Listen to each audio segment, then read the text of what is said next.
All right, back here with CBS Sports HQ college basketball analyst Matt Norlander. Gonzaga, Arizona, Auburn, Purdue, Kansas, Kentucky all lost on the same day. The top 6 teams in the AP poll all lost same day. Never happened before. Your reaction is what? How do you describe this?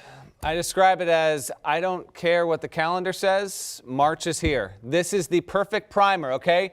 To quote the great George Costanza, you're not in the mood? Well, you get in the mood because this is what it's all about. How do you not love college basketball? No one could have foreseen this coming. We did think that some upsets were on the ledger here because so many ranked teams were on the road. In fact, it turned out to be ranked team roadkill Saturday. We saw it across the country. We saw some court storms, some well-earned. I could argue that what Colorado did against number 2 Arizona was the biggest shocker of the day because, you know, what you had at Kansas, Baylor's a good team going to the tournament. Kentucky loses Arkansas, that's a good team going to the tournament. Michigan State's going to the tournament. It beat Purdue. You've got St. Mary's going to the tournament. Colorado's not a tournament team. All the other ones that won, they're all good teams with that project as really good single-digit seeds, high seed lines. Colorado's a different story. But to me, if we're really stepping back here, Akeem, and looking at the big picture, oh, by the way, Texas Tech, you're on there too. You're not on the graphic here. Number 9, Texas Tech loses against TCU. We had 7 of the top 9. This is how, there they are. There they are. Shouts to Duke. It got the win in the 7th spot overall at Syracuse. Who would have ever thought that Mike Krzyzewski versus Jim Boeheim is on the back burner to the back burner, but that's the case. Here's my point. This is the kind of day, the kind of result. This will carry over into Sunday, carry over into Monday. College basketball is about to take the absolute center stage before we even get to the postseason in the big conferences with the conference tournaments. We still have another week of the regular season left, but you get this kind of chaos. I think it's actually a double-edged sword in a good way. One, it gets us all talking. There's plenty of buzz, so much to get to, but also because you had teams ranked 1 through 6 all losing, yeah, you'll probably see Duke at number 7 bump up a bit. You'll have Providence, which one, bump up a little bit. But overall, this isn't going to do a ton of tremendous shakeups in the rankings at the top. These teams are all still very good. Yes, we could have some shakeups in terms of maybe one team's slipping out of the 1 line and another might be bumping up. Baylor could have a case to be a 1 seed right now for sure. But a magnificent day. And it's understandable. Although it's historic, we've never seen the top 6 teams all lose on the same day. They're all on the road. And then 5 of the 6 teams that won in those spots at home, well, they're all, again, they're projected to make the NCAA tournament with ease. None of these are bubble teams. None of them. Only Michigan State had really been staggering as of late. It gets back on the horse in a good way, and I love it, man. I love it, too. Look, I look at these 6 games, right? Auburn, Purdue, Kansas, and Kentucky. I'm not surprised those 4 teams lost. I'm surprised Gonzaga and Arizona lost. Which of those 2 teams did surprise you more? To me, it was definitely Arizona. Gonzaga is the better team. Gonzaga had not yet lost in conference play. It was trying to run the table. Actually, kind of a little bit of a flashback to when Gonzaga was in this spot a few years ago and it lost to BYU in the final game of the regular season and couldn't run the table there. But to me, it is Arizona. Arizona had been extremely reliable and dominant for most of the season. Now, it did get taken out in similar fashion against UCLA earlier in the season. But Colorado's just okay. And this is a great win, really one of the better wins of Tad Boyle's career. And he's had some bigger ones. He's made the NCAA tournament. The Buffs were in the NCAA's last season as a 5.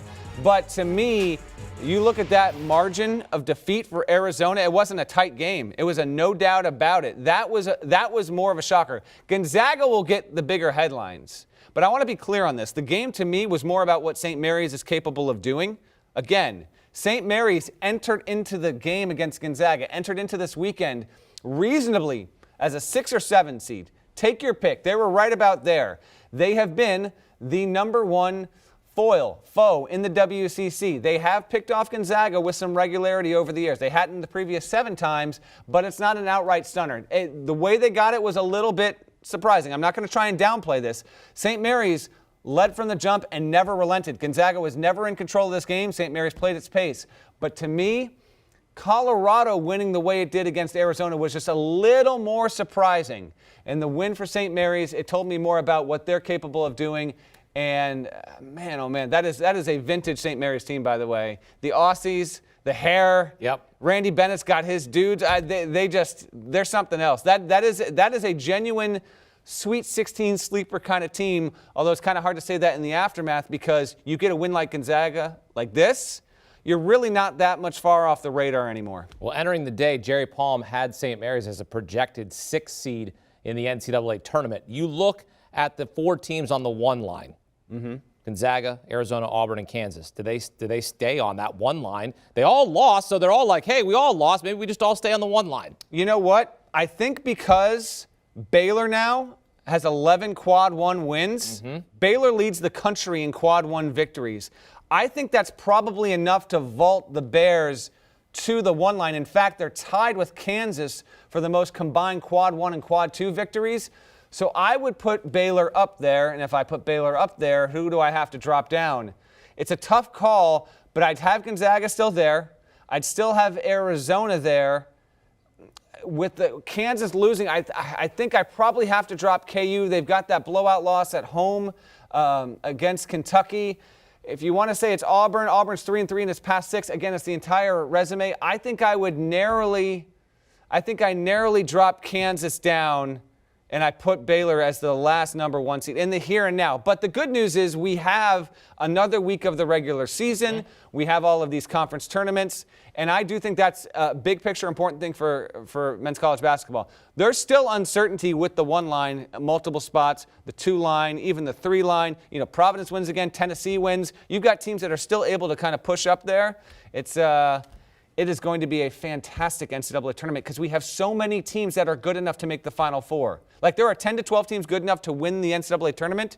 I think there are 16 to 18 teams good enough to make a Final Four run. I cannot wait for this bracket. We are, 2 weeks. We are.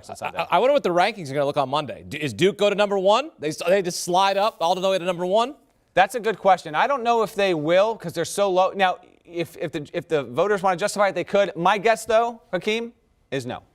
Did anyone lose for the final time this season on this day? That's a good question. So did any of the 6 teams that lost? Yeah.